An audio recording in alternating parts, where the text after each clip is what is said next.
थोड़ा ये साइड है, एक जन इधर आ जाइए।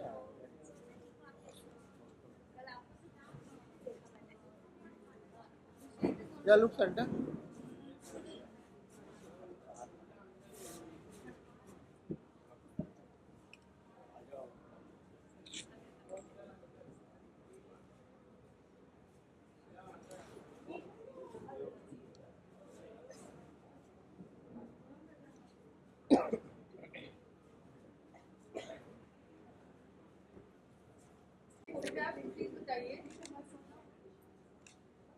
Sir look centre centre.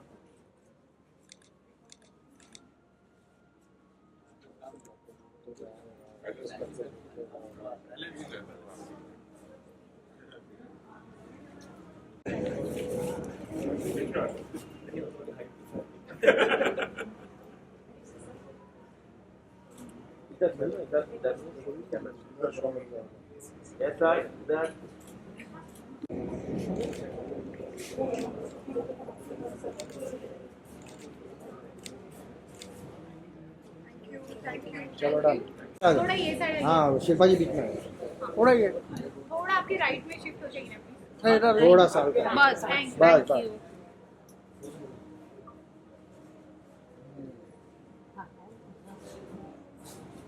इधर देखिएगा।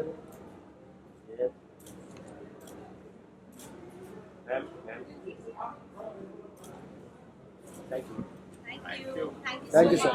सोलो करते हैं चलो क्या शिल्पा जी इधर। ठीक है। Now your right side. ये मेरा लेफ्ट है। सॉरी हाँ लेफ्ट साइड। मैं सोच रही थी मैं सिर्फ कंफ्यूज हूँ नॉर्मली लेफ्ट और राइट को लेके, लेकिन मेरा हाँ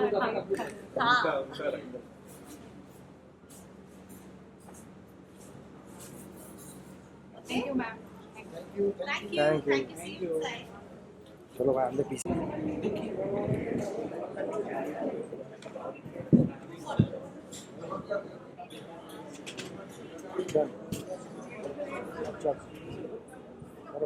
Hello. Yes But I think I was audible. Hello. So I'll continue. So मैं ये कह रही थी कि हमारे देश की जो संस्कृति है, हमारी जो लेगेसी है, ये बहुत ही तो इसी विषय पर आज बहुत सारी चीजें और बहुत इंफॉर्मेशन हम आपके साथ शेयर करने वाले हैं। सबसे पहले मैं यहाँ पर इनवाइट करना चाहूंगी मिस शीतल सिंह को। ये 2 दशक से भी ज्यादा एंटरटेनमेंट जगत से जुड़ी हैं, तो चलिए थोड़ी और जानकारी हम इस प्रोजेक्ट के बारे में। Shankaracharya is a story of a boy saint who transformed Bharat through wisdom, devotion, and oneness. The journey that unites us with our roots and reminds us, Aham Brahmasmi, I am divine. The vision has come alive through the guidance of a true spiritual visionary, Dr. B.K. Modi, who is fondly known as Rajarishi. He believes India's ancient wisdom must guide the modern world today. And this series is that light. Let us begin this journey with the scene that changed the course of Indian philosophy, the very famous, as I call it, dialogue drift between Shankaracharya, who's played by Abhishek Nigam, Mandal Mishra, who's played by Manish Wadhwa. A round of applause for them.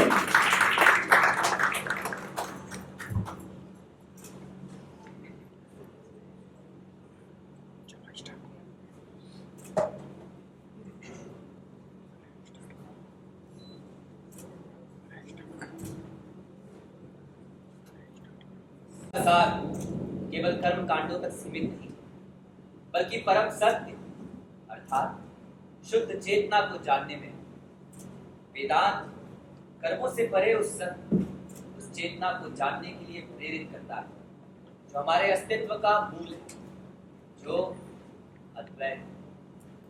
किंतु आप मात्र कर्मकांड का उल्लेख करते हैं, क्या यह उचित मार्ग है? यज्ञेन यज्ञ में जंत देवा। ऋग्वेद के इस मंत्र में स्पष्ट है कि देवताओं ने भी यज्ञ द्वारा ही सृष्टि का संतुलन स्थापित किया। यज्ञेन यज्ञ में जंत देवा। देव वेदों में वर्णित कर्मकांड अर्थात यज्ञ हवन पूजा वैदिक धर्म की आत्मा है। बिना कर्म किए ज्ञान पाने की बातें करना भी मूर्खता है। यह सत्य कि वेद में कर्म कांड को वैदिक धर्म की नींव बताया गया है,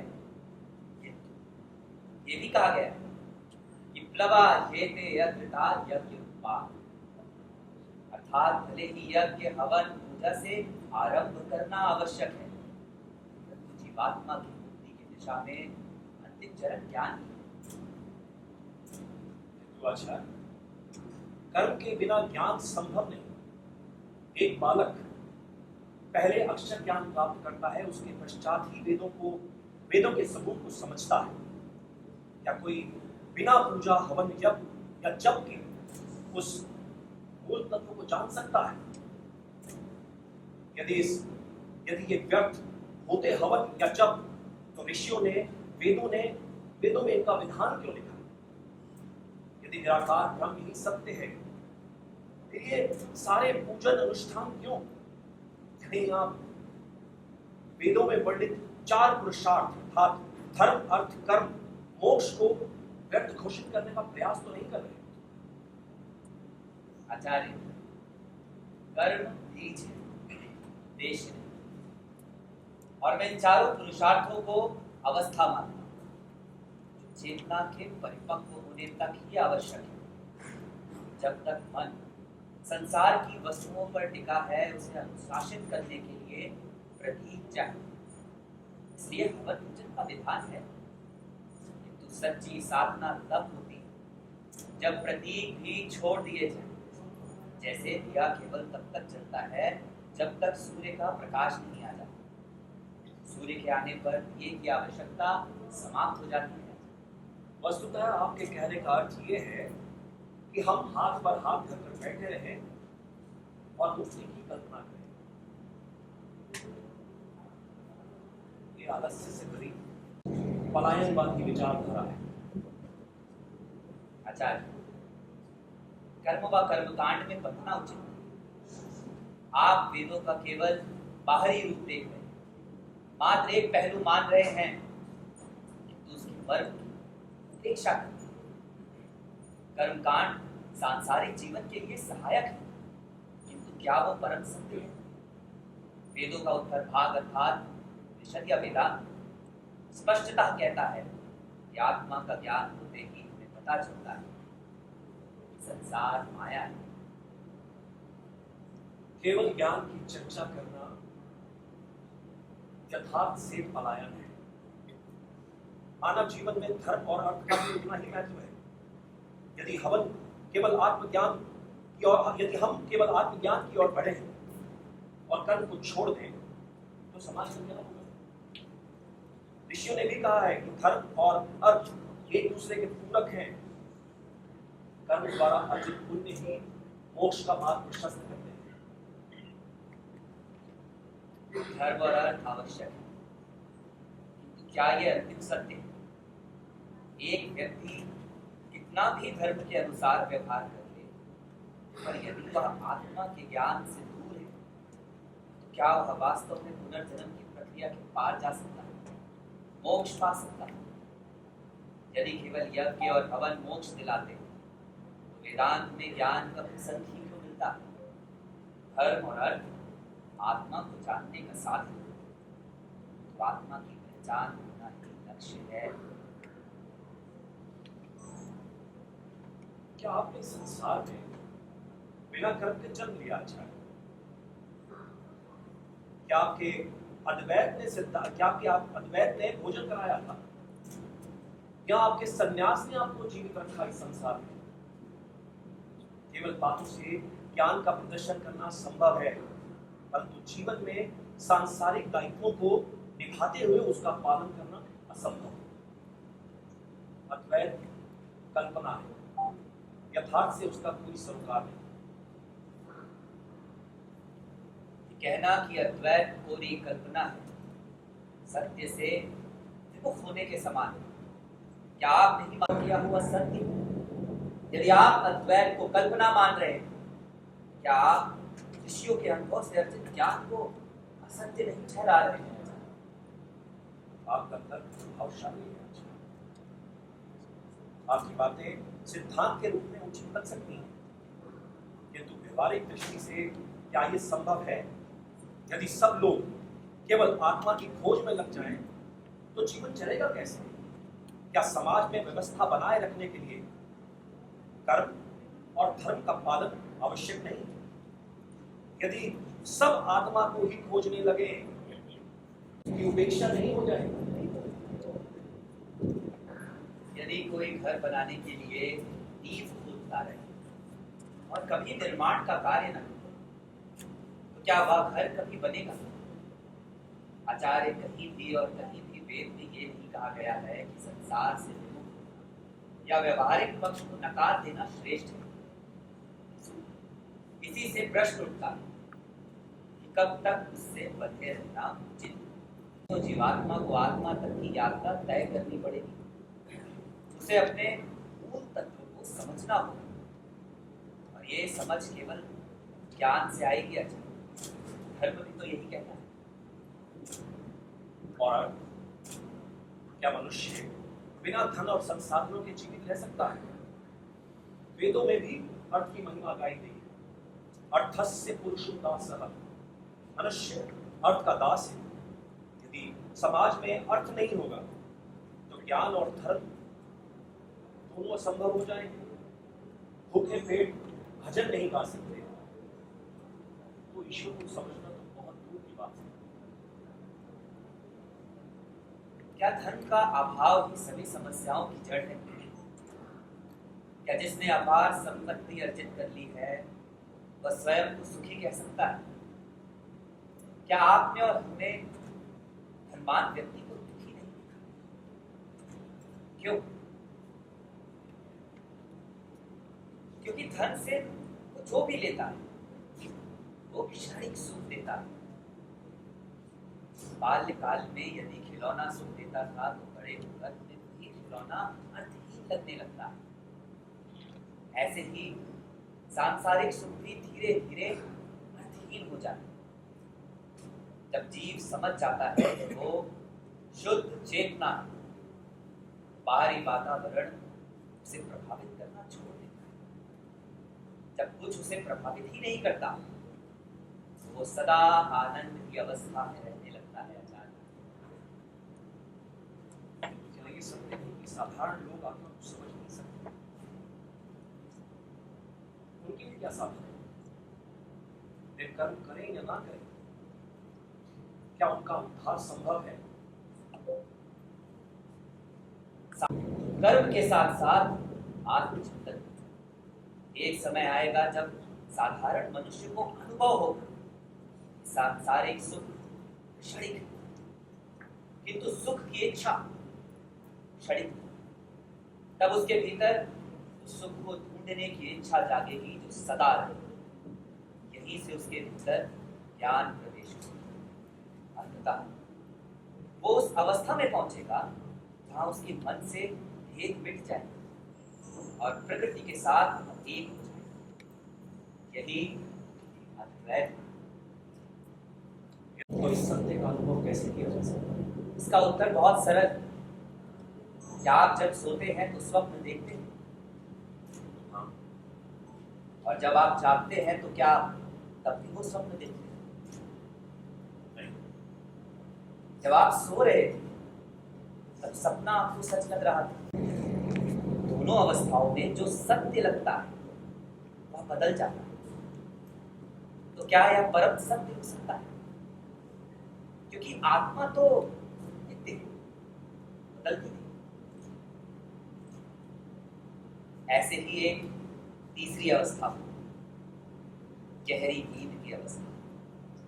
कई बार जागने के बाद हम कहते हैं मैं गहन निद्रा में था, मुझे कुछ भी ज्ञात नहीं। वस्तुतः ये वो अवस्था होती है जहां ना जागरण है ना स्वप्न, ना कोई विचार है और ना ही कोई इच्छा, फिर भी हम अस्तित्व में बने रहते हैं। अद्वैत कहता है जब मन, इंद्रियां और संसार सब शांत हो जाते हैं तब भी मैं बना रहता हूं। यही बताता है कि हमारी सच्ची पहचान शरीर या मन नहीं है, बल्कि शुद्ध चेतना है। और ये सत्य अनुभव पर आधारित है, ना कि पूरी कल्पना। आपका उत्तर संतुष्ट है। मैं अपनी पराजय स्वीकार करूं और जैसा कि शास्त्रार्थ में मैं वेदांत को अपनाने के लिए तैयार हूं और शंकराचार्य का शिष्य बनने के लिए। वास्तव में यह एक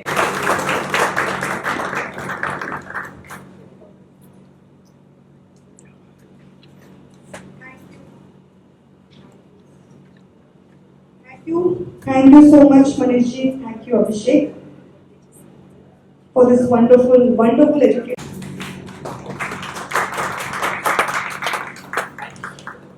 So we shall move ahead to the next.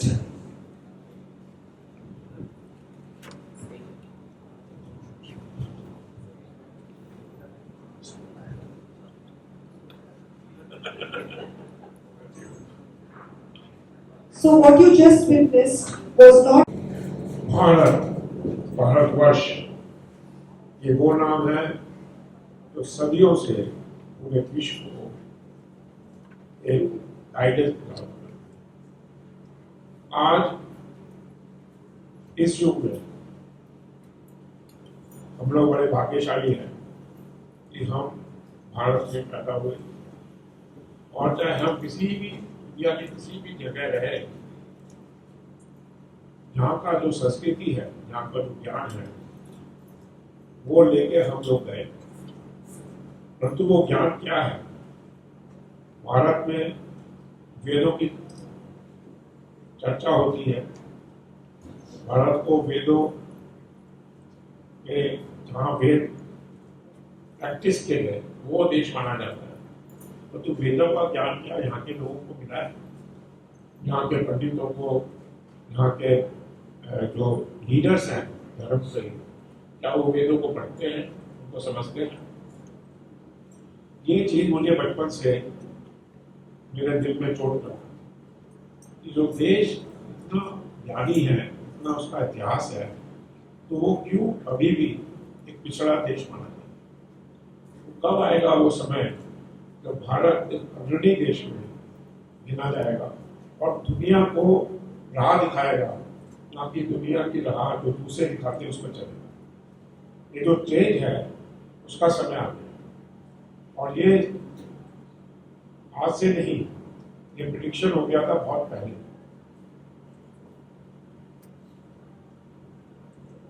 बहुत पहले लोगों ने प्रेडिक्ट किया था कि रामकृष्ण परमहंस जब पैदा हुए थे तो वो भारत का चेंज का स्टार्ट था।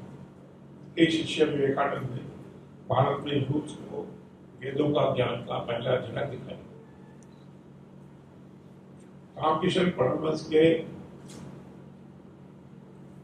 पैदाइश के बाद यह प्रेडिक्शन था कि 175 साल बाद भारत का उदय होएगा, और वो 175 साल 1836 का जन्म हुआ था, वो 2011 था। 2011 एक ऐसा समय था कि सबको ये उम्मीद थी कि भारत में एक बड़ा बदलाव है, तो बदलाव आया, और उसमें जो हिंदुत्व है उसको लोगों ने नक्की नहीं पहचाना, और वो भारत की एक पहचान बन गई। और आज के जो युवा लोग हैं वो हिंदुत्व से प्रेरित होकर अपना काम करते हैं, और भारत में एक हिंदू धर्म को लेकर ही पूरा का पूरा विचार यहाँ चलता है। आज की गवर्नमेंट भी ऐसी है, आज के जो इंस्टीट्यूशंस हैं वो भी, और बाहर भी हिंदुओं का एक बोलबाला हो रहा है। मुझे जब मैं भारत आया, करीब 25 साल बाहर रह के, तो मैं 75 साल की उम्र में भारत आया, तो उस समय मुझे चारों शंकराचार्य मिले, और उन्होंने कहा कि आप कुछ ऐसा करिए जिससे भारत के जो विश्व गुरु का हम लोग का सपना है वो पूरा हो। ये सपना हम सबने देखा है, मैंने भी देखा है, आपने भी देखा है, सब कहते हैं कि एक दिन आएगा जब भारत विश्व बनेगा, परंतु उसका कोई रोड मैप हमारा नहीं बना, कोई ऐसा रास्ता नहीं बना इससे भारत विश्व बनेगा। इस पर काफी चर्चा हुई और इस बार जब कुंभ मेला लगा तो इस पे चारों शंकराचार्य की मेरे साथ बातचीत हुई। उन्होंने मुझे एक राजर्षि की उपाधि दी। राजर्षि मतलब जो राजा ऋषि हो जाते थे उनको राजर्षि कहा जाता। तो उन्होंने कहा आप मिलियनर हैं, आजकल के राजा हैं, और आप ऋषि का भी रूप लीजिए और आप राजर्षि की उपाधि लेके काम करें। तो वो कुंभ मेले के बाद ये हुआ कि कैसे इस प्रोग्राम को पूरा किया जाए। तो उसी श्रृंखला में ये होगा कि पहले ज्ञान क्या है, हिंदू है कौन, ये तो ज्ञान होना चाहिए। अभी जब तक हम हिंदू को ही नहीं डिफाइन करेंगे तो हिंदू राष्ट्र कैसे बनेगा। तो इसके लिए अपने यहाँ ये कहा गया है कि जो भी धर्म सिंधु के इधर से निकले, इस इलाके से, from the east of Sindhu, वो सब हिंदू है, चाहे वो बुद्धिस्ट हो, चाहे वो सनातन धर्मी हो, चाहे वो सिख हो, या किसी भी उसमें वो जाना जाए, वो सब हिंदू। तो यदि हम सबको गिन लेते हैं तो हिंदुओं की संख्या दुनिया में 1.7 बिलियन है। तो दुनिया की 8 बिलियन में ये पॉपुलेशन सबसे ज्यादा है किसी भी धर्म में। क्रिश्चियनिटी करीब 1.2 से 3 बिलियन, और जो मुस्लिम भी हैं वो भी 1.4 बिलियन। तो जब हमारा समूह दुनिया में सबसे बड़ा बन चुका है और हमारे पास ऐसा ज्ञान है जो कि हम दुनिया को दे सकते हैं, तो वो हम क्यों नहीं देते। ये बातें होती रहती हैं, चलता रहता है, मैं भी बात करूँगा, चला जाऊँगा, परंतु ये जो आपके जब लोग हैं उनके मन में भी आजकल बहुत ख्याल है कि भारत कब दुनिया का सबसे पहला देश बने, तीसरा नहीं, पांचवा नहीं, पहला। एक ही देश होता है जो दुनिया चलाता है, जो पहला होता है। आज अमेरिका पहला देश है, वो दुनिया चलाता है। यदि कोई अमेरिका की बात नहीं मानता तो वो उसको धमकाता भी है, मनाता भी है, परंतु अल्टीमेटली उसी की चलती है। दूसरे नंबर का कोई उसके अंदर पहले चीन है, नंबर 2 देश है, उसका कोई अपना कोई विचार नहीं होता, विचार होता भी है तो कोई मत नहीं। आज हम देख रहे हैं किस तरह से अमेरिका का विचार पूरी दुनिया में लगाया जा रहा है, और वो कहते हैं कि हम जो कह रहे हैं वही ठीक है, और दुनिया मान रही है। जो नहीं मान रही तो वो उसको धमका रहे हैं, और धीरे धीरे सब मान भी जा रहे हैं। जो आप ट्रेड एग्रीमेंट देख रहे हैं वो उसका उनका एक अपना नंबर 1 स्थापित करने का एक स्ट्रैटेजी, और वो स्ट्रैटेजी सक्सेसफुल हुई। ज़्यादातर देशों ने ट्रेड एग्रीमेंट मान लिया। तो भारत को यदि विश्व को ज्ञान देना है तो उसको नंबर 1 बनना है। तो नंबर 1 कैसे बनेगा, ये भी एक ख्याल मेरे दिमाग में तो बहुत सालों से। उसमें सबसे बड़ा जो प्रॉब्लम है वो ये है कि यहाँ पे धर्म को पॉलिटिक्स करते हैं। इस कारण जो लोग उस पॉलिटिक्स से नहीं जुड़े हुए हैं वो धर्म के भी अगेंस्ट हो गए, क्योंकि पॉलिटिक्स में तो 2 पार्टियां 3 पार्टियां रहती हैं। परंतु जो लोग भारत से बाहर रहते हैं, जैसे हम लोग, मैं भी 25 साल से भारत से बाहर हूँ, एक भारतीय कंट्री का सिटीजन हूँ, और हमारे लिए कोई पॉलिटिक्स नहीं है, अभी हम तो यहाँ वोट देते ही। परंतु भारत में जो हिंदू हैं उनके पास इतना धन है कि जो यहाँ पे 140 करोड़ या 100 करोड़ हिंदू हैं, उनसे 1.5 गुना तो हिंदू दुगना ना भी है। तो उनको कैसे भारत से जोड़ा जाए, ये भी एक शंकराचार्य को मन में ख्याल आया होगा। कभी उन्होंने एक भारतीय सिटीजन को राजर्षि अब जो भारत पिछले अमेरिका में भी मैं रहा हूँ और भी देशों में रहा हूँ, वहाँ पे जो भाव है ज्ञान के प्रति, ज्ञान भाव के प्रति, आजकल हम लोग नॉर्डिक सोसाइटी में जा रहे हैं। एक 5 साल का बच्चा भी ज्ञान प्राप्त करता है, स्कूल में जाता है और उसे लगता है कि ये तो घर में मुझे कहा जाता है मंदिर जाके वहाँ पे ये करो, पूजा पाठ करो, उसके लॉजिक माइंड को वो समझ में नहीं, वो उसको नहीं समझ पाता कि क्यों मुझे दो तरह की शिक्षा दी जाए, स्कूल में अलग शिक्षा है, घर में अलग शिक्षा। वो इसलिए कि घर में शिक्षा ज्ञान मार्ग को अलग करती है, कर्म मार्ग को श्रेष्ठ बनाया गया, जैसे कि आप अब All the actors in the cast requesting kindly come on this side of the stage. Invite करो।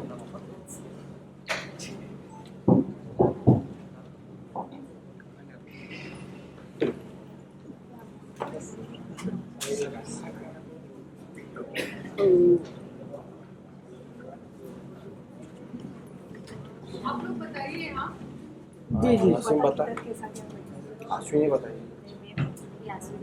फोटो अश्विनी बताइए, अश्विनी फोटो मारेगी वो बताइए कितना मारे के लिए पता। थोड़ा आगे सीढ़ी वाली छुप जा रही है, सीढ़ी पे बिठा लिया स्टेशन के बाहर ही मारो खत्म कर ये आगे आइए।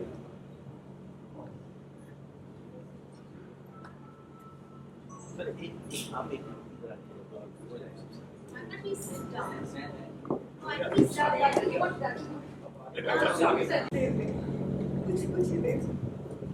ये लोग सेंटर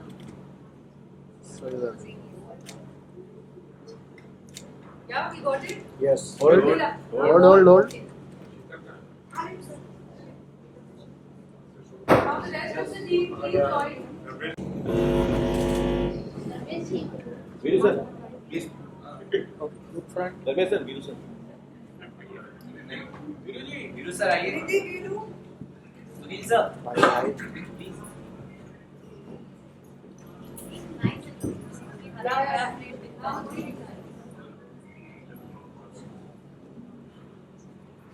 ये सॉरी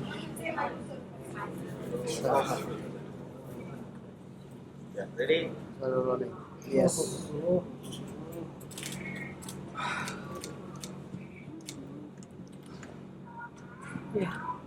थैंक यू होल्ड अरे करना जाएगा। लंबे डायलॉग्स हैं last 6 months is this only reading अच्छा this But damn good. कि वो भाषा में मतलब पता लगता है ना कि The इसको समझ के बोल रहे हैं। हाँ, और also kindness in the tone ना. Yeah. It's very- Came out very well. Thank you so much, thank you, I'm glad now, very happy. नहीं, अच्छा है ना, पूरा आपका सीरियल ही आप It's your exactly. It's yours. सारे डायलॉग्स आपके तो कैमरा में चाहे सवाल कहीं से भी आए, सबसे पहला सवाल डॉक्टर मोदी से पूछना चाहेंगे कि ये जो प्रोजेक्ट है इसके पीछे की जो आपकी सोच है, जो विजन है, वो प्लीज सबके साथ शेयर करें।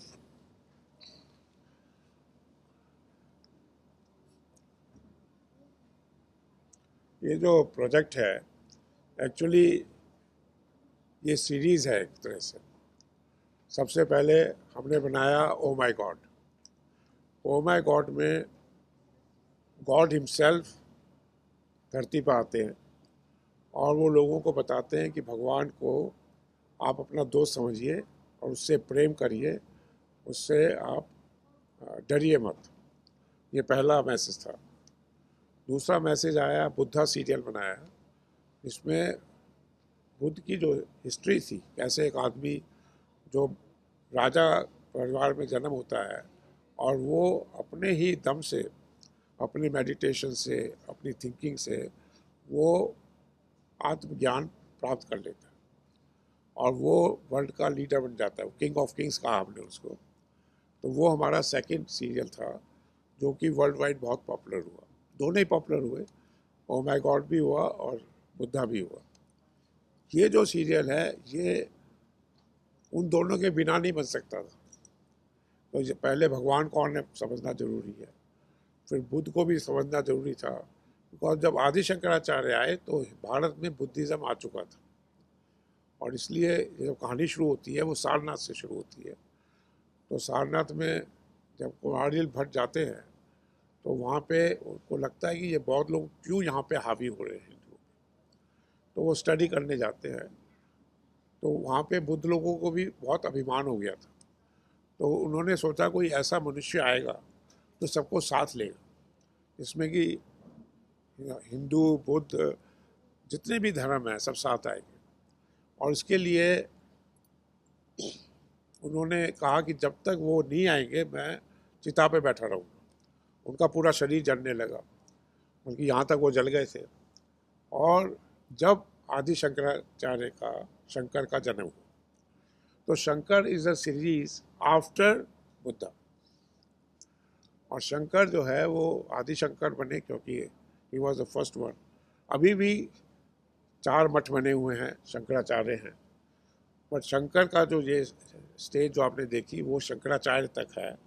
फिर वो बाद में लास्ट स्टेज पे जाके वो जगत गुरु आदि शंकर बन जाते हैं, फिर वो जगत गुरु बन जाते हैं, फिर वो शंकराचार्य नहीं रहते, वो जगत गुरु हो जाते हैं।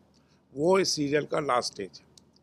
तो इसलिए ये जो सीरियल है, अब इसके बाद क्या, जैसे मैंने कहा कि एक सीरीज़ में काम हो रहा है, तो इसके बाद आज की तारीख में जो हिंदू धर्म को समझा जा रहा है और जो हिंदू धर्म के बड़े बड़े मंदिर हैं, उसमें सबसे जो बड़ा मंदिर है, इसमें कहते हैं लाखों करोड़ों का ट्रेजर है, वो है पद्मनाभ स्वामी टेम्पल।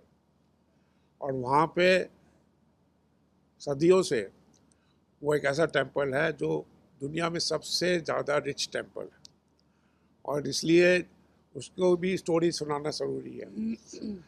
तो ऐसे बहुत सी भारत में चीज़ें हैं जिनको सुनाना ज़रूरी है, पर सबसे जो बड़ी चीज़ है जो सुनना ज़रूरी है कि भारत विश्व गुरु कैसे बने। वो हमारा लास्ट प्रोजेक्ट होगा, और वो जो प्रोजेक्ट होगा वो ग्लोबल होगा, क्योंकि विश्व गुरु मतलब ग्लोबल गुरु, नॉट भारत का गुरु। उसके लिए पूरे विश्व के जितने भी हिंदू हैं वो सब उसमें सहयोग देंगे। तो वो बनेगा अमेरिका, क्योंकि अब आपने सुना होगा कि प्रेसिडेंट ने अमेरिका ने कहा है यदि अमेरिका में कोई चीज़ आपको बनानी है या रिलीज़ करनी है तो अमेरिका में बनना चाहिए। तो वो हमारा स्टूडियो बनेगा अमेरिका, बिकॉज वो विश्व गुरु का स्टूडियो जो बनेगा। तो ये एक सीरीज़ है भारत को विश्व गुरु बनाने की, एक फिल्म के द्वारा, बट देन एक्चुअल में भी इकोनॉमिकली भी भारत को विश्व गुरु बनना है, डेवलप नेशन बनना है। वो एक अलग मुहिम है। उस मुहिम में भी एक अलग काम हो रहा है कि जैसे मैंने बताया कि भारत के बाहर जो लोग हैं, जो भारत के बाहर रहते हैं, उनको कैसे इंडिया में अट्रैक्ट करें। इंडिया में आने से, जैसे मैं भारत से अमेरिका से आया, तो यहाँ पे आते ही मैंने इन्वेस्ट किया, प्लान बनाया $1 बिलियन लगाने का। प्राइम मिनिस्टर नरेंद्र मोदी जी ने मुझे फाउंडेशन स्टोन दिया, बट ब्यूरोक्रेसी में फंस गए। तो यहाँ जो ब्यूरोक्रेसी है वो इतनी ज़्यादा है, और वहाँ स्पीड में काम होता है। ये तो फिल्म इंडस्ट्री अच्छी है कि हम लोग 6 महीने में फिल्म बना देंगे, क्योंकि यहाँ ब्यूरोक्रेसी है नहीं, यहाँ कोई गवर्नमेंट का रोल नहीं है। तो जो बाहर के लोग को यदि यहाँ लाना है तो इंडिया से करप्शन भी हटाना पड़ेगा, ब्यूरोक्रेसी भी हटानी पड़ेगी। तो वो जो काम है वो शुरू हो रहा है, और आई एम टोल्ड कि the prime minister Modi is trying hard, but वो कर पाएंगे नहीं कर पाएंगे वो तो आप लोग को भी मालूम है और मुझे भी देखना है। पर तो वो होएगा, जब एक निश्चय हो जाता है तो हो जाता है। तो भारत एक डेवलप नेशन भी बनेगा और विश्व भी बनेगा, और मेरा काम दोनों तरफ है। I am making a big investment इन भारत, पहले भी किया मैंने, और हम नई टेक्नोलॉजी ला रहे हैं कि जो आप बिल्डिंग यहाँ पे 2 साल 3 साल में बनती है, मैं देख रहा हूँ बॉम्बे में, वो प्री फैब टेक्नोलॉजी हम ला रहे हैं, उसमें 1-1.5 साल में बन जाएगी। तो इसीलिए नई टेक्नोलॉजी के साथ भारत जो है डेवलप नेशन बनेगा, और नए थिंकिंग के साथ भारत विश्व गुरु बनेगा। दोनों ही होना जरूरी है, और मेरा जो काम है दोनों तरफ हो रहा है। तो भगवान ने मुझे दोनों तरफ काम करने की क्षमता दी है। I am industrialist also and I am a Rishi also. तो दोनों तरफ से मैं काम कर रहा हूँ। जो मेरा ऋषि का पार्ट है वो मैं फिल्म के थ्रू कर रहा हूँ, और जो मेरा बिजनेस का पार्ट है वो मैं अपना ग्रुप को एक्सपेंड करके कर रहा हूँ। जी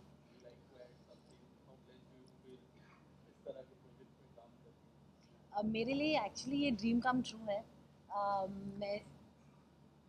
मुझे जब पता चला, मैं बिग बॉस के घर में थी जब मुझे कास्टिंग डायरेक्टर का मैसेज आया था, और जब मैं बाहर आई तो मैंने मेरे फ़ोन देखे, मैंने कहा this is fabulous, I want to do it. तो मैंने उस मैसेज को 2 महीने बाद रिप्लाई किया। मैंने बोला is this role still available, और ही सेड हाँ जी मैम आप करेंगी। तो मैंने कहा हाँ, मुझे प्लीज़ आप सिनॉप्सिस भेज दो। And I think it's an honor to be playing Adi Shankaracharya's mother. I'm playing Aramba in the film. और इतने ब्यूटीफुली लिखा गया है। और मैंने जैसे अभिषेक को कल या परसों कहा था, हम लोग धर्मेश जी के साथ रीडिंग कर रहे थे, तो मैंने कहा था कि this will change our lives. Not only, it's not just a 9 to 9 shift, you actually you start playing the role, you know, eventually. और इतने चीज़ें हैं जो मुझे at my age is giving me insight कि कैसे चलता है। And I am also very very curious spiritually, बहुत क्यूरियस हूँ मैं, तो this answering a lot of questions also. So I am very excited and I feel fully blessed. आपको सबसे पहले मैं पहचानी जो लुक है आपका, उसके बारे में थोड़ा बताइए। जब ये प्रोजेक्ट मैंने पहली बार देखा, मुझे पहली बार बुलाया गया, तो मैं बिल्कुल झूठ नहीं बोलूँगा, मैं बिल्कुल ही अनभिज्ञ था इस बात से, मुझे कुछ भी नॉलेज नहीं थी। जब मैंने इसको पढ़ा, मुझे समझाया गया और मैं समझा, तब बस मुझे एक ही चीज़ का अफसोस था कि मुझे इसके बारे में पता क्यों नहीं था। क्योंकि एज अ यूथ, जिस एज में मैं हूँ फ़िलहाल, हम अपनी जनरेशन में बहुत सारे सवालों से गुजरते हैं, और आज की तारीख में जिस तरह से भी माहौल है हमारे आसपास, हमें सीखने की बहुत ज़रूरत है, जो शायद हमारे बुक्स में हमें कभी नहीं मिला। तो ये पढ़ने के बाद मेरा जो इस पूरे प्रोजेक्ट के लिए थॉट प्रोसेस था वो चेंज हो गया। वो चेंज इसलिए हो गया कि now this is not only for entertainment and just a series, I think it is a requirement. और मुझे ऐसा लग रहा है कि मैं इतने बड़े काम का हिस्सा बन रहा हूँ, और मेरे ज़रिए अगर ये बात मुझे जानने वाले लोगों तक और उनसे ज़्यादा लोगों तक पहुंच रही है, तो मेरे लिए इससे बड़ी सौभाग्य की बात नहीं हो सकती। और इस कैरेक्टर के अंदर जाने से पहले मैं अपने आप को यही सोच रहा था कि इससे मैं लूँगा क्या, और मेरे पास इतनी सारी चीज़ें थी लेने के लिए, सीखने के लिए, जिन्हें मैं शायद अपनी ज़िंदगी के साथ भी हमेशा आगे रखने का पूरा प्रयास करूँगा। तो अभी तो बस ये प्रोजेक्ट्स अब हम शुरू करने जा रहे हैं, और काफ़ी दृढ़ निश्चय है, काफ़ी सारी तैयारियां हैं, और कोशिश करेंगे कि हम सर की उम्मीदों पर और सबकी उम्मीदों पर खरे उतरें और इस प्रोजेक्ट को द बेस्ट वन बनाएं।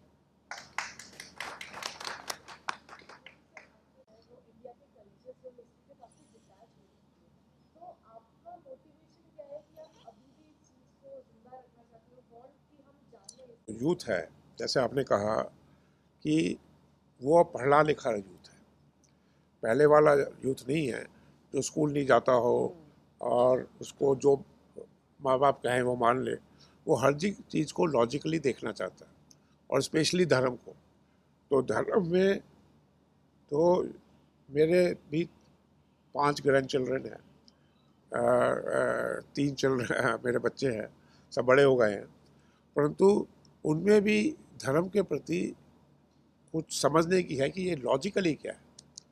तो ये जो आदि शंकराचार्य सीरियल है, इसमें लॉजिकली ये बताया गया है कि धर्म क्या है, और धर्म कोई पाठ पूजा नहीं है, जैसे कि अभी आपने देखा था, कोई कर्मकार नहीं है। ये आत्मा को अपनी समझना और अपने आप को समझने की एक किस तरह से है, वो उसके लिए एक रास्ता दिखाएगा। तो ये हर यूथ आजकल लॉस्ट है, बिकॉज उसको माँ बाप समझा ही नहीं सकते, क्योंकि माँ बाप को खुद धर्म का कोई ज्ञान नहीं है, और उनके ग्रैंडफादर वगैरह को भी ध्यान नहीं है, मुझे भी नहीं था। क्योंकि जो हमें हिंदू धर्म प्रैक्टिस किया जा रहा है आज की तारीख में, वो अद्वैत को ना करके द्वैत है।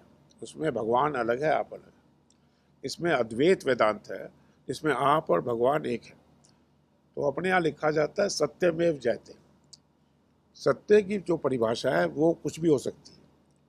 अमेरिका क्योंकि लिखता है in God we trust, America में ये नहीं लिखता कि सत्यमेव जयते। अमेरिका के डॉलर में लिखा जाता है इन गॉड वी ट्रस्ट।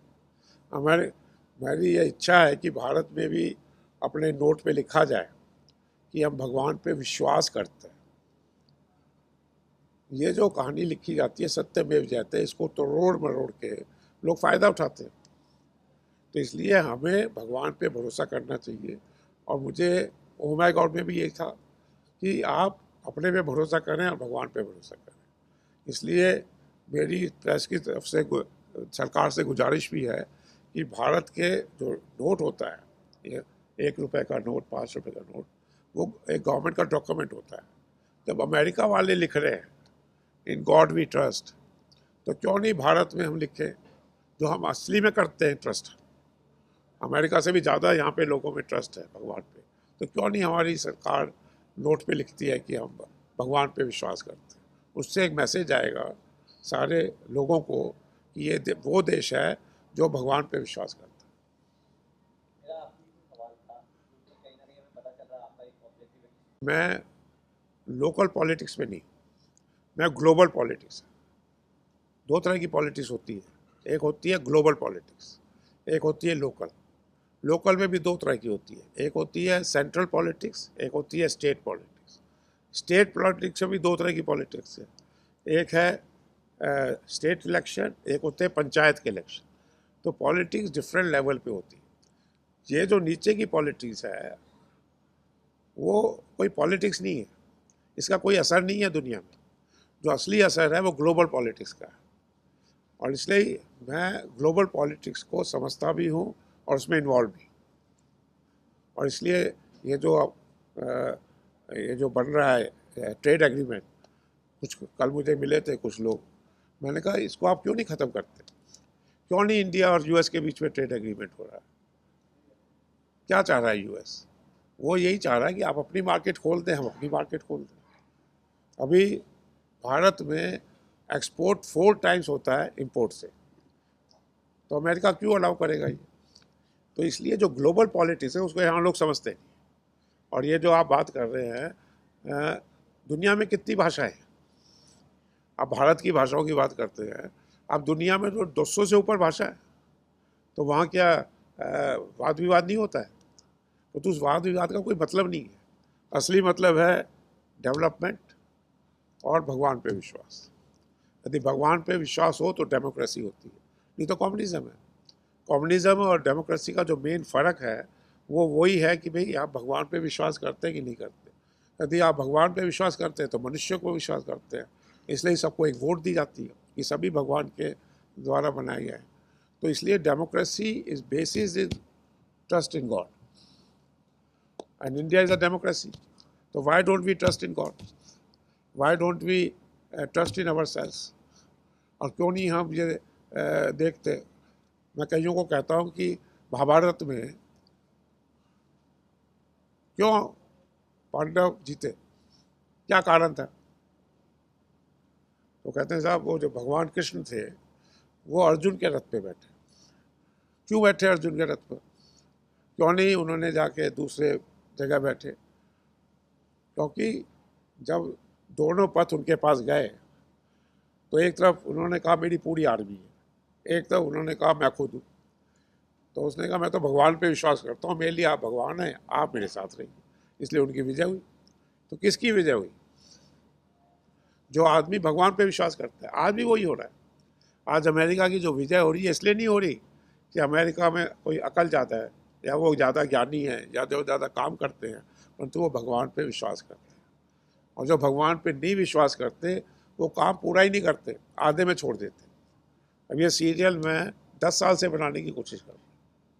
यदि मैं भगवान पे नहीं विश्वास करता, हो सकता है मैं 8 साल बाद छोड़ देता, तो वो पूरा ही नहीं होता।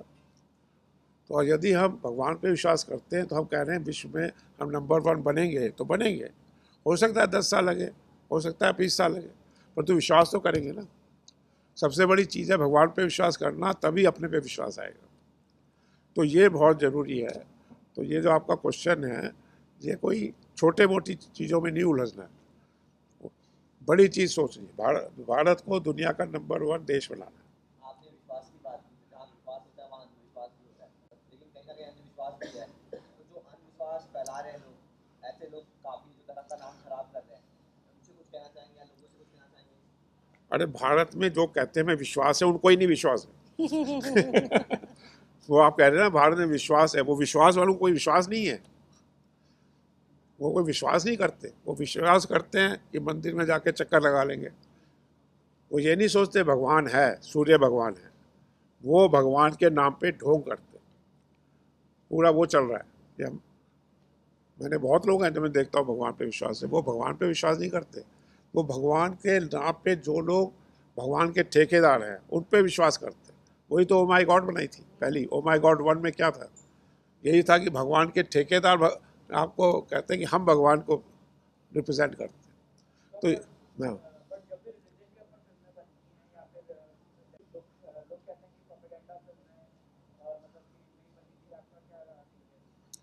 लोग कुछ भी कहें, हम तो अपने पैसे से बना रहे हैं ना। मैं किसी से पैसा मांग रहा हूँ? मैं जो काम करता हूँ अपने दम से करता हूँ, अपने पैसे से करता हूँ। मैं कोई फिल्म इंडस्ट्री तो हूँ नहीं। यदि कोई मुझे कहे ये फिल्म इंडस्ट्री का ट्रेंड है, मुझे ट्रेंड से क्या लेना देना? मेरा अपना ट्रेंड है। आज मैंने यहाँ पे स्टेज पे डायलॉग करवाए, उन्होंने कहा साहब ये कोई करता नहीं है, पहली बार आप कह रहे हैं कि यहाँ पे डायलॉग होने चाहिए इनके।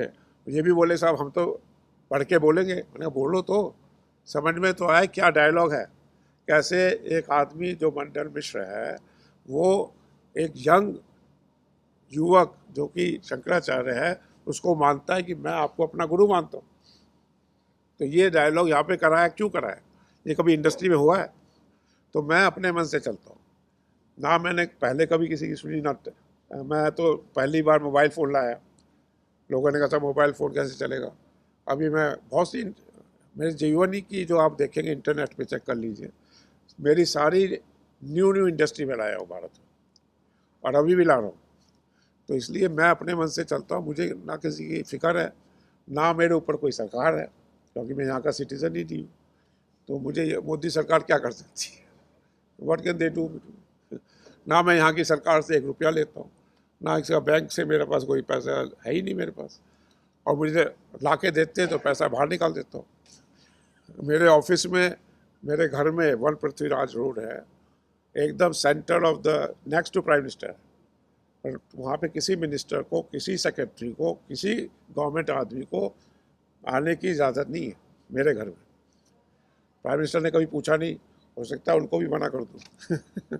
तो मैं अपने हिसाब से अपना जीवन जी रहा हूँ, और भगवान की बड़ी मेरे पे अनुकंपा है, क्योंकि मैं भगवान पे विश्वास करता हूँ, इसलिए मैं किसी काम से पीछे नहीं हटता। और ये आदि शंकराचार्य भी जो बन रही है वो मेरे भगवान के विश्वास के कारण बन रही है। और बुद्धा भी बनी थी, बुद्धा में 30 साल लगे थे बनाने में। तो इसलिए जो हम सोचते हैं हम करते हैं।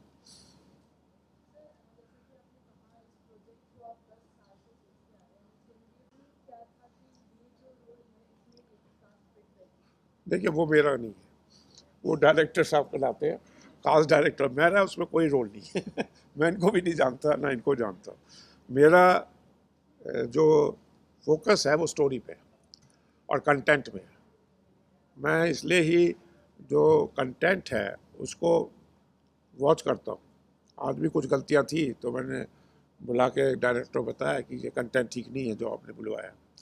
तो मेरा फुल फोकस कंटेंट पे है, क्योंकि असली चीज़ है जो कंटेंट होता है वो लोग सुनते हैं, चाहे कोई भी एक्टर हो। और यदि कंटेंट स्ट्रांग होगा, स्टोरी स्ट्रांग होगी, तो एक एक्टर बन के बाहर निकलेगा ही, और बड़े बड़े एक्टर फेमस होंगे।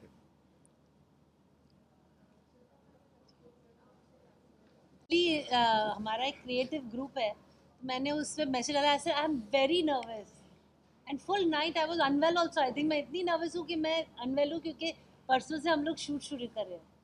तो ये एक्चुअली ये जो सेट है ये हमारा घर है, शिव गुरु का घर, और बहुत एक्साइटेड हूँ, लेकिन मैं बहुत बहुत नर्वस हूँ। एंड मैंने जैसे धर्मेश जी को कल कहा था कि sir I am going to be like clay, you mold me the way you want in this character. I will work very hard, and that's what I can do. माता श्री ने जब बोली दिया तो मेरे बोलने का कोई फायदा नहीं है। बोल दो। पर फिर भी जितना बड़ा ये रोल है और जितनी रिस्पॉन्सिबिलिटी ये खुद में होल्ड करता है, तो नर्वसनेस का आना बहुत ही नेचुरल है मेरे लिए भी और हम सबके लिए यहाँ पर उतना ही इम्पॉर्टेंट है कि हम सब सर के विज़न को समझें, रिस्पॉन्सिबिलिटी को समझें और अपनी पूरी निष्ठा के साथ काम करें। बस फल की चिंता हम भगवान पे छोड़ देते हैं, वो हमें दे देंगे। तो या आई am very excited and very happy. Done okay.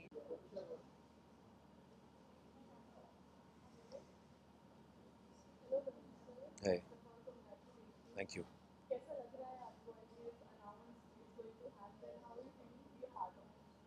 मैं एक्चुअली इसका पार्ट पिछले साल ये मुझे इन्होंने बुलाया था, तो मैं एक वेब सीरीज़ कर रहा हूँ जिसमें मैंने बाल ग्रो किए थे, तो इनको चाहिए था फिर से। तो मैंने कहा रमेश जी भी बोल रहे थे कि विग लगाकर वो काम नहीं होगा, वैसा नहीं होगा, तो शायद ये इसीलिए थोड़ा सा डिले हो गया ये मेरे लिए। तो मुझे तो बहुत ही अच्छा लग रहा है कि मैं इसका पार्ट बन गया, वरना मैं सोच रहा था कि ये चीज़ मुझसे मिस हो जाएगी।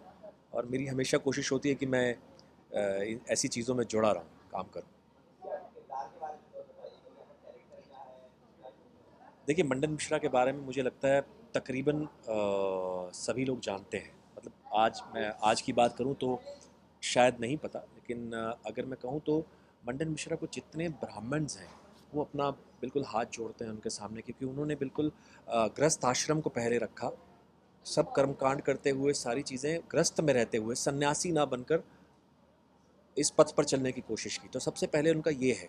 उसके बाद जब उनका सरोकार शंकराचार्य से हुआ तब उन्हें समझ में आया, और ऐसी बहुत सारी चीज़ें हमने तो इसमें एक छोटा सा एक मैं बताऊं कि ये जो बहुत लंबा लग रहा हो आपको, उसके बावजूद ये बहुत लंबा है। ये कई दिनों तक शास्त्रार्थ चला था, जब आपका गिव एंड टेक होता है कि आपकी एक एक बातें खुलती हैं कि अच्छा ऐसा नहीं तो वैसा। तो ये आज की जनरेशन मुझे भी समझने को बहुत कुछ मिला। तो मंडन मिश्रा के लिए ही मैं वेट कर रहा था कि मुझे कुछ ऐसा मिले जहाँ मैं जो हमेशा गुरु करता रहा हूँ, तो शिष्य का रोल भी मुझे मिले।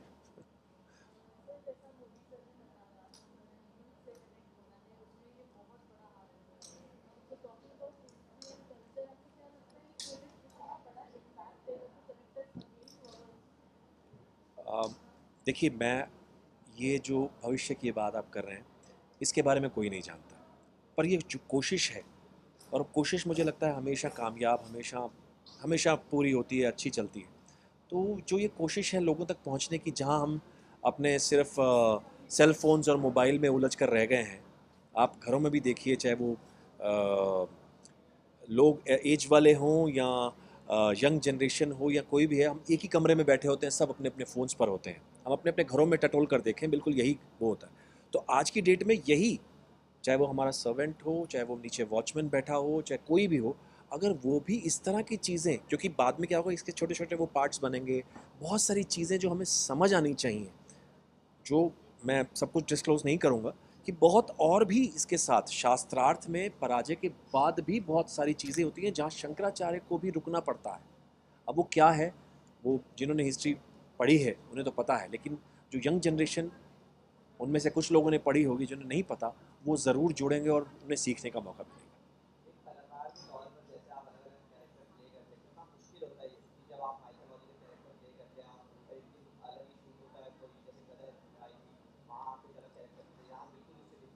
जी, मैं आपको बताऊं, मैं अगर ये सोच के करूंगा तो मैं कुछ नहीं कर पाऊंगा। मुझसे ये भी किसी ने पूछा कि अरे तुम चाणक्य भी कर चुके हो, फिर श्याम सिंह रॉय में भी पंडित किया था, अभी राजपुरोहित भूल भुलैया में भी किया, अब फिर से एक पंडित।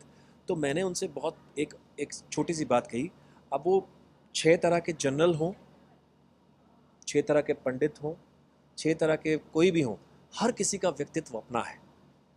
तो मुझे उस रोल के व्यक्तित्व में, उसका जो है उसमें जाना है। मुझे वो मुश्किल है या सरल है उसके बारे में सोचने लग गया तो मुझे स्विच होने में बहुत टाइम लग जाएगा। बस उस रोल में रहूँगा तो शायद मैं वो कर जाऊँ।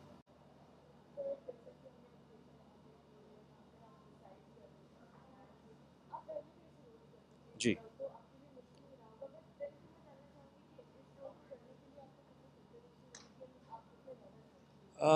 नर्वस मैं आपको सच बता रहा हूँ, मैं नर्वस अपना हर शॉट देते वक्त होता हूँ। चाहे मैंने कितना भी काम कर लिया हो, उसी तरह का कर लिया हो या ना भी किया हो, मेरे लिए वो हमेशा मेरे जीवन का पहला शॉट होता है। तो वो नर्वसनेस तो मेरे में हमेशा रहती है। अगर वो मैं रह गया कि अरे मुझे तो सब आता है, तो वहाँ मेरे साथ गड़बड़ हो जाएगी।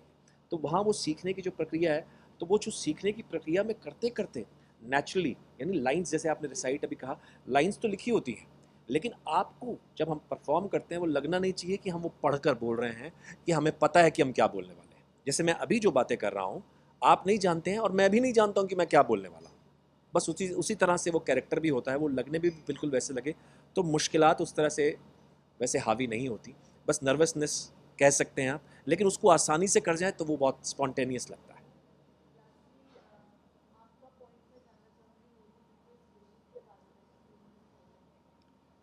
अब देखिए, ये बहुत अच्छा विजन है लोगों तक पहुंचने का और लोगों को एक जानकारी देने का कि हमारी जो हिस्ट्री है वो कहाँ तक है।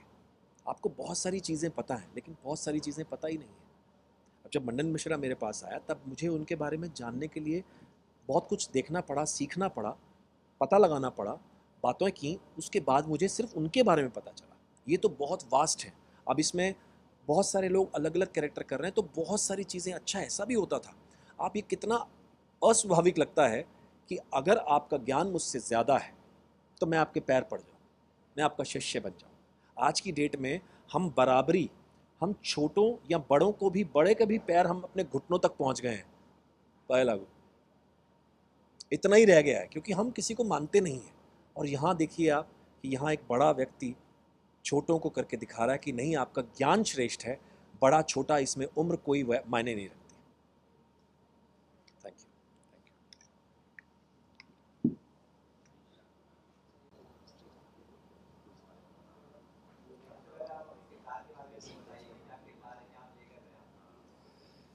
आई एम प्लेइंग शिव गुरु, शंकराचार्य के फादर।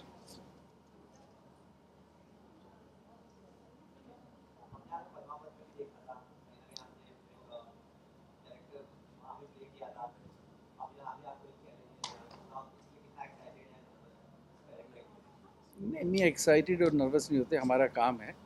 एक तैयारी ज़रूर होती है, वो हर आदमी अपने काम की करता है, हम भी करते हैं।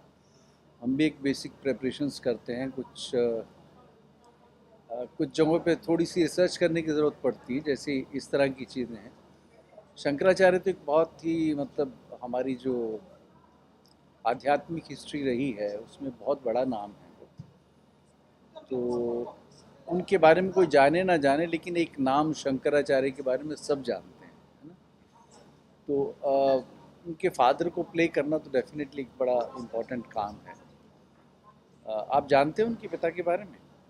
अच्छा, उनकी शादी के काफ़ी सालों बाद तक उनके यहाँ कोई बच्चा पैदा नहीं हुआ था। तो वो शिव जी के बहुत बड़े भक्त थे। तो उन्होंने बहुत सारे व्रत, उपवास, अनुष्ठान करते रहे वो। एंड फाइनली फिर एक दिन उनके सपने में शंकर जी ने आके कहा कि क्या चाहते हो? ये साइड की मुझे बच्चा चाहिए। तो ये साइड की बच्चा मिल जाएगा, लेकिन उसके लिए थोड़ा तुम्हें दो चीज़ों में से एक को चूज़ करना होगा। तुम्हें एक बहुत ही ऑर्डिनरी दिमाग वाला, साधारण ज्ञान वाला बच्चा चाहिए जो कि बहुत लंबा जिएगा, या बहुत ही एक्स्ट्रॉर्डनरी, बड़ा ओजस्वी बालक चाहिए जो उसकी आयु बहुत सीमित होगी, बहुत लिमिटेड एज तक जिएगा, लेकिन कमाल करेगा उसमें। तो चूँकि शिव गुरु तो खुद इतने डिवोटी थे उनके और आध्यात्मिक आदि पुरुष थे वो, तो उन्होंने कहा कि ज्ञान ही सत्य तक पहुंचने का एक मात्र साधन है, तो ज्ञानी होना चाहिए बालक जैसा भी। तो वो जैसे, तो ही सेड कि एक्सेप्टेड, तथास्तु। जब शंकराचार्य पैदा हुए, जब वो 5, 6, 7 साल के हुए, तो वो उन्होंने फिर अपने करिश्मे दिखाने शुरू किए। तो उस वक्त वैष्णव और शैव को लेकर, वैष्णव मतलब विष्णु जी को मानने वाले, शैव जो कि शिव जी को मानते हैं, तो उनको लेके बहुत बड़ा एक विवाद रहता था हमेशा ही। तो मतलब झगड़े की नौबत आती थी, आमने सामने से उनके टकरा भी जाते थे लोग, तो लड़ने लगते थे। और तो वो 6-7 साल का बच्चा वहाँ भी पहुँच गया था। एक बार बहुत एक्सट्रीम पे झगड़ा चल रहा था, तब वहाँ जाके उन्होंने बताया कि इस झगड़े का कोई मतलब नहीं है, और क्यों नहीं है मतलब, उन्होंने जो समझाया, तो उसके बाद से उनका झगड़ा ख़त्म हो गया था। तो उनके जो फादर थे शिव गुरु, तो धीरे धीरे उनकी चिंताएं बढ़ने लगी कि अब ये अभी से ऐसे करने लग गया तो बहुत जल्दी मुझे छोड़ के ना चला जाए। तो वो कुछ साल के बाद वो लगातार इस टेंशन में रहते थे कि जाने वाला है ये, फिर कोई बहुत बड़ा काम करते थे फिर डर जाते थे। एंड फाइनली कुछ साल के बाद वो उनकी डेथ हो गई थी। शंकराचार्य बच्चे ही थे, तो वैसे उनकी एक जर्नी है।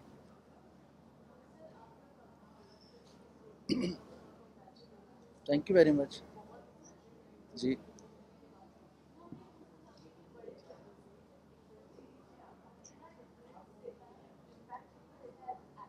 कुछ नहीं होता। जैसे आप बड़े कैमरे पे इंटरव्यू कर लें इस या छोटे पे करें तो क्या आपके लिए क्या फ़र्क होगा? मेरे लिए भी कोई फ़र्क नहीं। हमें क्या रिकॉर्ड कर रहे हैं उससे मतलब नहीं होता। ये एक टेक्नोलॉजी है। थिएटर में जैसे जो दूर बैठा देख रहा है उसको मैं हमेशा दूर से ही दिखूंगा, बट वो कैमरा जो है कभी भी आपको यहाँ से कैप्चर कर लेगा, यहाँ कर लेगा, यहाँ कर लेगा। डिफरेंट मैग्नीफिकेशन से है ना, 50 तरह की मैग्नीफिकेशन से आपको कवर करता है। तो टेक्नोलॉजी का डिफरेंस है और एक्टर अपने आप को उस तरह से ट्यून करता है। जब आप क्लोजअप कर रहे हैं तब क्या कर रहे होंगे, और जो थिएटर है वो आप सब जगह तक अपनी आपको बात पहुंचानी होती है ना। टेक्नोलॉजी का फ़र्क है, तो आपको धीरे धीरे आपको चीज़ें समझ में आ जाती है। तो हमारे लिए कोई फ़र्क नहीं होता।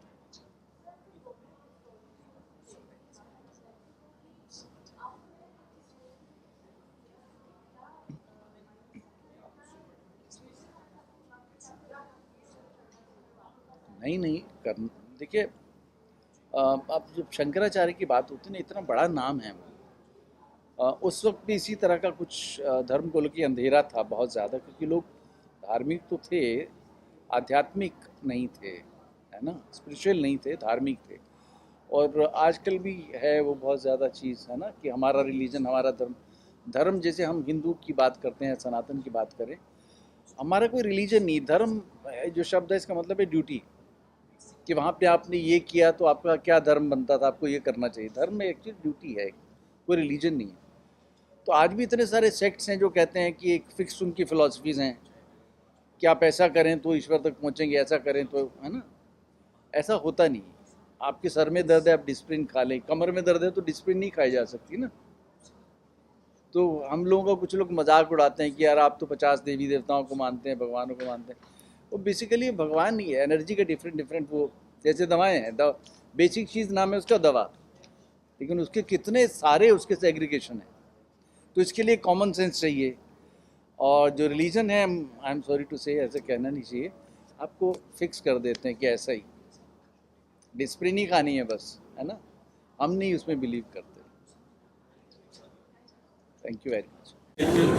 आपके नए प्रोजेक्ट के लिए आप प्रोजेक्ट के बारे में बताइए और आपके किरदार के बारे में बताइए।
उनके हस्बैंड की बॉडी में और एक्सपीरियंस लेते हैं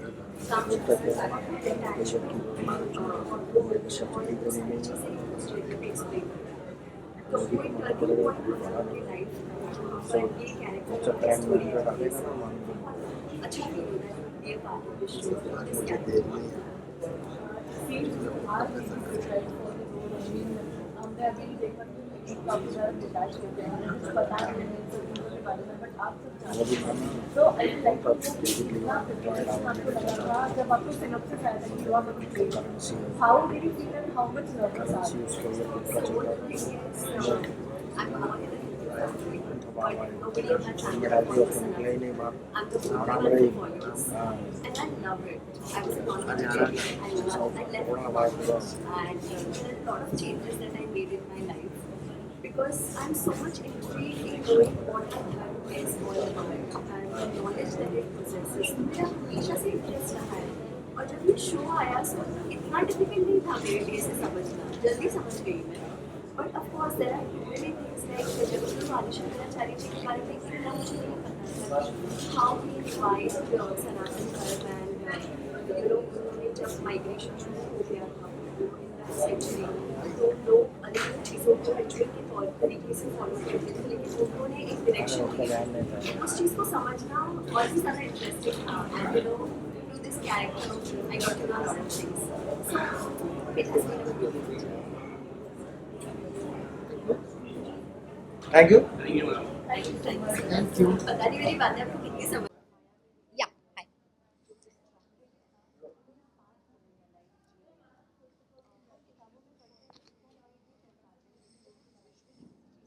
मैं ज़्यादा तो नहीं बता पाऊँगी. Thank you so much.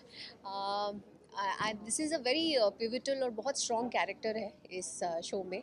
And I am playing Manish Wadhwaji's wife, जो एक बहुत बड़े पंडित और बहुत बड़े विद्वान इंटेलेक्चुअल हैं. और शंकराचार्य जी के बारे में पूरे यूथ को और पूरे इंडिया को अब तक हम लोगों ने दर्शाया नहीं, ना ही उनके जर्नी के बारे में किसी को पता है.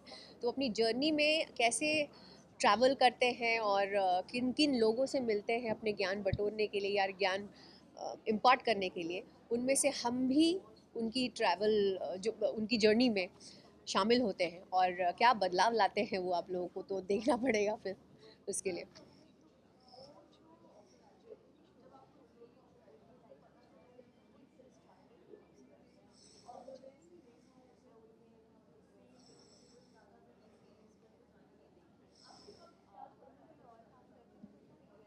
मुझे पहले पता नहीं था. जब मैंने हाँ बोल दिया उसके बाद then I came to know that he is playing my husband and I was actually very overwhelmed. I am really feeling fortunate that अब यहाँ आकर पता चल रहा है कौन कौन है. And I am really fortunate to be a part of this show. And उनकी वाइफ प्ले करने का मतलब एक ऐसे को एक्टर के साथ एक इतना बड़ा लर्निंग एक्सपीरियंस होगा. So I take it as a good learning experience, not that I am still a learner. तो ये बहुत ही अच्छा एक्सपीरियंस रहेगा उनके साथ काम करके.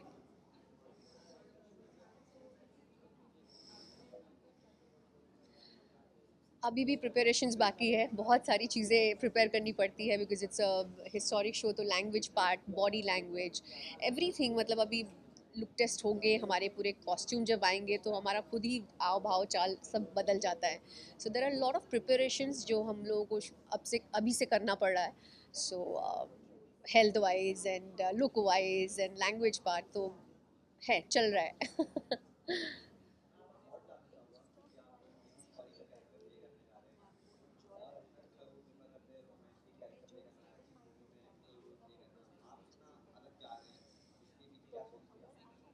मैं तो टचवुड मैं अपने आप को फॉर्चुनेट मानती हूँ कि मैं हिस्टोरिक में भी आ जाती हूँ और हीरोइन और जो आप बोल रहे हो ना गाना वाना गाना उसमें भी आई. और so I think that should be the trait of an actor कि आप वर्सेटाइल माने जाते हैं. So and I am really fortunate कि मुझे इस तरह से किरदार निभाने पड़ रहे हैं और जिसमें हर न्यूनेस है. यू नो, कोई भी चीज़ मेरे अब तक के वर्क जर्नी में, प्रोफेशन में मैंने कोई भी चीज़ रिपीट नहीं की है. मैंने कोई भी सास बहू सागा नहीं किया. और अगर माइथो या हिस्टोरिक कुछ किया भी है तो वो भी एक न्यूनेस, न्यू स्टोरी और न्यू जर्नी इंट्रोड्यूस किया है. So I have always been fortunate. मैंने कोई भी चीज़ रेपिटेटिव नहीं किया है. So I been there and I am really fortunate to I enjoy this profession actually. तो इसीलिए मुझे बहुत अच्छा लगता है ये प्रोफेशन कि आपको इतने सारे किरदार निभाने को मिलता है, इतने सारे प्रोफेशंस निभाने को मिलते हैं. सो आई एम फॉर्चुनेट.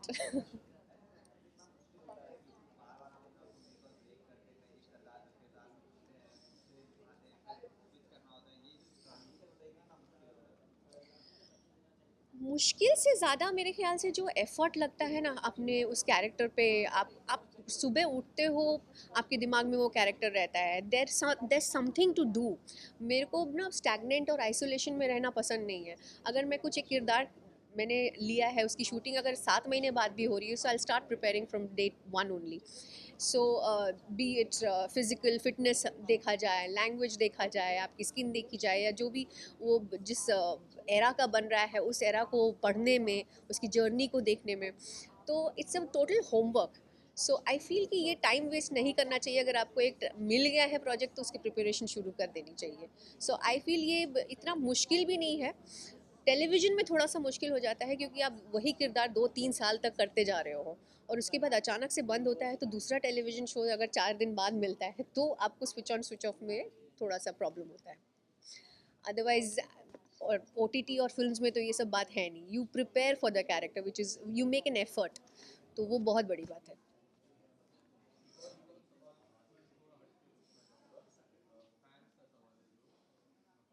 ये कहाँ फैंस है? सवाल कहाँ से किया इन्होंने? अरे यहाँ क्यों बात कर रहे हो आप?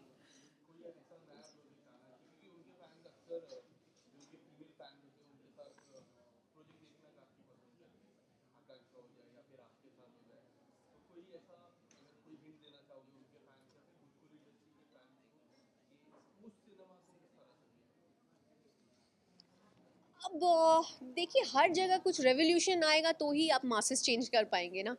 अगर वो इंडस्ट्री ही अलग है, उस इंडस्ट्री को चलाने वाले इक्का दुक्के लोग हैं जिनसे इंडस्ट्री चलती है. अगर वो खुद रेवोल्यूशन लाएंगे तो वो रेवोल्यूशन होगा और हम कुछ नयापन ला सकते हैं उस इंडस्ट्री में जाकर. तो मैंने जो प्रोजेक्ट्स किए हैं उसमें न्यूनेस था, अचानक वापस वही चीज़ बोलूँगी, और कुछ अलग हटके था जो बाकी हीरोइंस ने उस इंडस्ट्री में शायद नहीं किया होगा. तो अगर कुछ वैसा अपॉर्चुनिटी वापस मिलता है तो ज़रूर मैं करूँगी, और ऑडियंस को कुछ नहीं बोलना चाहूँगी. ऑडियंस खुद बताएगी कि किन को रखना है, क्योंकि एक्टर्स के हाथ में नहीं होता है कि वहाँ रहे, वो प्रोड्यूसर्स के हाथ में होता है. और अच्छी स्क्रिप्ट का इंतज़ार करते हैं तो आपका वो प्रोजेक्ट होता है. Thank you. हो गया.